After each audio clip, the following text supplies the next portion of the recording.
طاہر ظہور کو بھی بری کیا گیا، تمام ملزمان کو بری کر دیا گیا ہے، جو والدین ہیں ظاہر جعفر کے انہیں بھی بری کر دیا گیا، اور 3 ملزمان ایسے ہیں جن کو سزا ہوئی ہے۔ تو ہمارے ساتھ اسٹوڈیو میں ہی موجود ہیں 7 سے 8 کی میزبان کرن ناز۔ کرن، یہ تمام تر معاملات آپ نے تو بڑے قریب سے دیکھے ہیں اور اس پر آپ شوز بھی کرتی رہی ہیں، لیکن آج یہ بہت بڑا فیصلہ آ گیا ہے۔ ایک ایسا شخص جو کہ بہت ہی بااثر فیملی سے تعلق رکھتا تھا،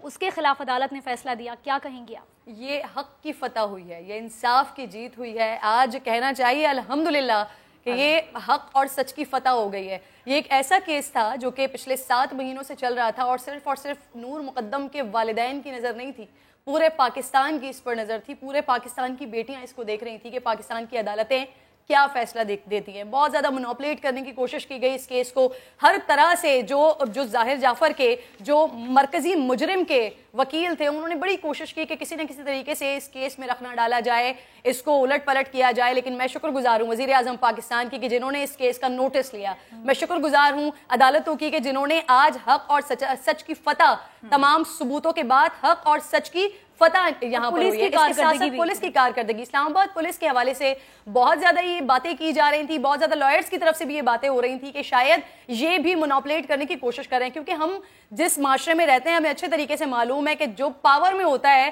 پھر اس کا ٹیکا ہوتا ہے، وہ کسی نہ کسی طریقے سے اپنے پاور کو ایکسرسائز کرتا ہے۔ اور یہاں پر بھی ہم دیکھ رہے تھے کہ شاید کچھ نہ کچھ ایسا ہو رہا ہے، لیکن یہاں پر بھی اسلام آباد پولیس کے کردار کو سراہا جانا چاہیے کہ انہوں نے مکمل طور پر ساری چیزیں اس طرح سے پروسیکیوشن کی کہ آج ظاہر جعفر، جس کو ہم مرکزی مجرم کہہ سکتے ہیں، جو سلاخوں کے پیچھے، اور اب تختہ دار پر ہم دیکھیں گے جو لیگل ایکسپرٹس موجود ہیں، یقیناً کیونکہ جب اس طرح کے فیصلے آتے ہیں تو پھر اس کے بعد آپ کے پاس ایک رائٹ ہوتا ہے کہ آپ اپیل میں جاتے ہیں، اپیل کے بعد کیس کو مزید لٹکانے کی کوشش کرتے ہیں۔ لیکن میں ایکسپیکٹ کروں گی کہ جس طرح سے یہ فیصلہ سامنے آیا ہے اس طرح سے آگے بھی جب آپ اپیل میں جائیں تو وہاں پر بھی جیسے عمران کے ساتھ ہوا تھا، جیسے زینب مرڈر کیس میں ہوا تھا، تو یہاں پر اس کو بھی اس کا حق نہ دیا جائے۔ ایک اور بات میں امپورٹنٹ اس میں ایڈ کرنا چاہتی ہوں، آپ لوگ کافی دیر سے بات کر رہے تھے والدین کے حوالے سے کہ ان کو بری کر دیا گیا ہے۔ بیسیکلی جو کال ڈیٹا، جو کال ریکارڈ ملا ہے وہ 30-32 گھنٹوں کا کال ریکارڈ تو موجود ہے، لیکن وہاں پہ اس کال ڈیٹا سے یہ اب تک معلوم نہیں ہو سکا کہ آیا ظاہر جعفر نے کیا اپنے والدین کو بتا دیا تھا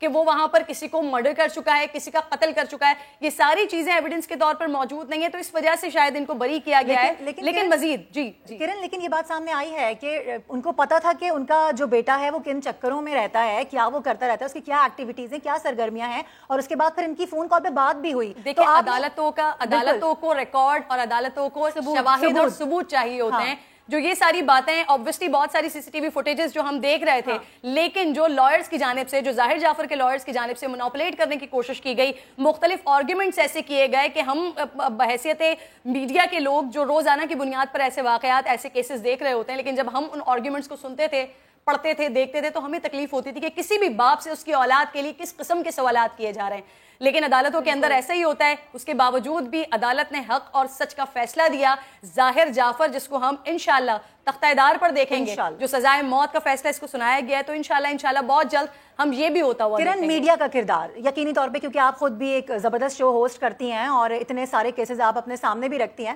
پھر اب کیا سمجھتی ہیں آپ، کیا ہے میڈیا کا کردار، کس طرح سے رہا اس کیس میں؟ کیونکہ جس طرح سے ان کی والدہ بھی کہہ رہی تھی کہ ڈیڈ نہیں ہونے دیا کیس کو۔ دیکھیے، میڈیا کا کردار یہاں پر لیکن سب سے زیادہ وہ پاکستان کی عوام جنہوں نے اس کیس کو زندہ رکھا، جو نکلتے رہے، جو بار بار بات کرتے رہے، جو انصاف مانگتے رہے، جو چاہتے رہے کہ ظاہر جعفر کو سزا ہو، یہ بچ کے نکلنے نہ پائے۔ اور واقعتاً اگر پاکستان کی عوام، پھر اس کے بعد پاکستان کا میڈیا اگر اس کیس کو زندہ نہ رکھتا، اس کیس پر بات کرتا نہ رہتا، تو یقیناً پیچھے کچھ نہ کچھ ہو جانا تھا۔ لیکن الحمدللہ یہاں پر حق اور سچ کی فتح ہوئی ہے، اور ہم چاہتے ہیں کہ یہ تمام کیسز میں ہو، یہ جتنے بھی چھوٹے موٹے کیسز جو ہوتے ہیں ان میں بھی ہو۔ اور کسی طرح سے دیکھتے ہیں کہ کسی لڑکی نے شادی سے انکار کر دیا تو اس کو قتل کر دیا، اس کے منہ پر تیزاب پھینک دیا۔ بالکل آپ کہہ رہی ہیں کہ اس طرح کے کیسز کا جو آخر میں فیصلہ ہے وہ ہونا یہی چاہیے۔ اس وقت ہم بات کریں گے، ڈاکٹر معیز بھی ہمارے ساتھ موجود ہیں، ماہر نفسیات ہیں۔ ڈاکٹر معیز، کیا